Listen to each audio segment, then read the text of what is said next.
Hey everyone, AYBL Main here. As you can see, I've kind of switched around the perspective here a little bit here in my room, changed things up a little bit, but wanted to get cracking again on my top 5 albums for every year that I've been alive. Good year, and has one of my favorite albums of all time, which will be at number 1.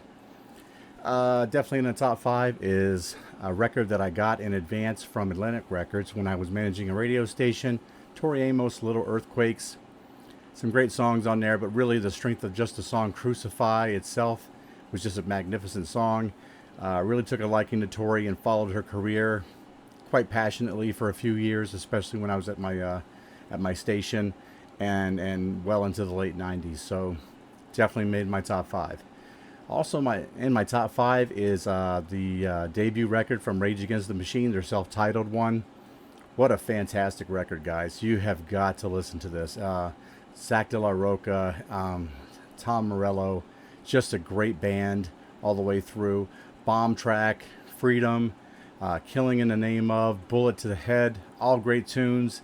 Really love this album. Go back to it as often as I can. You should really check it out. Also, a debut album from Matador Records was Pavement, Slanted, and Enchanted. It's a great band. It was something totally different than anything I'd ever listened to before, because I never even picked these guys up here until like the last year and a half, and then I ran like about 3 of their albums to check them out. Definitely a band that needs to be checked out.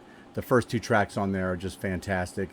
Something that's totally different for you to listen to. I think they only had their drummer for this one particular album, and then they dropped him after just this one album, but he did a fantastic job on the album nonetheless. So definitely check out Pavement, Slanted, and Enchanted. Also, my top 5 is just missing out because my number 1 was so strong, was Dr. Dre's The Chronic. This is like top 5 hip-hop album of all time for sure. Nothing But a G Thing, Let Me Ride.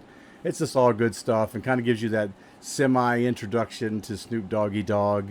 But it's a quintessential hip-hop album, and Dre just went on to make his mark in just about every possible way at hip-hop going forward. The guy's a billionaire now, or maybe he's still not a billionaire after he got divorced, probably not, but made his mark, produced a lot of great rappers going forward like Exhibit and Eminem. Some great stuff, so definitely check out that album, guys. Post NWA, Dr. Dre, he did it all. He shaped hip-hop. But number 1 for that year, probably no surprise to people who know me very well, it's REM's Automatic for the People. Probably their greatest album that they've ever created. People are going to argue that maybe Murmur, Document, Life's Rich Pageant, but I feel this album is just too strong. Starts off with Drive, which is a bookend track, ends with Find the River. Both great tracks. Favorite REM song of all time, Night Swimming, is on here. The popular tracks like Everybody Hurts and Man on the Moon were the ones that were released off here. I think also Drive, the opening track, was.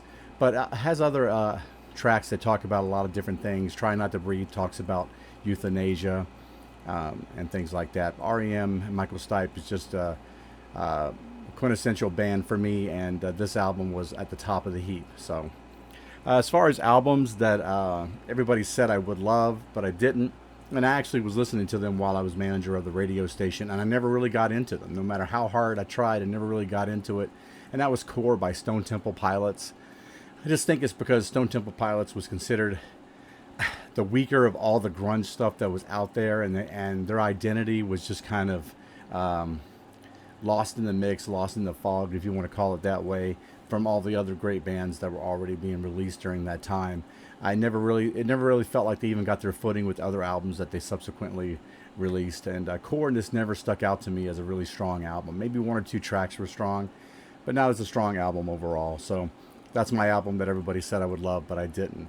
And that's going back 30 years, and I still haven't been able to kind of resonate with the album at all. So that's all I got for today, guys. I hope to catch up with you guys soon, and you guys take it easy.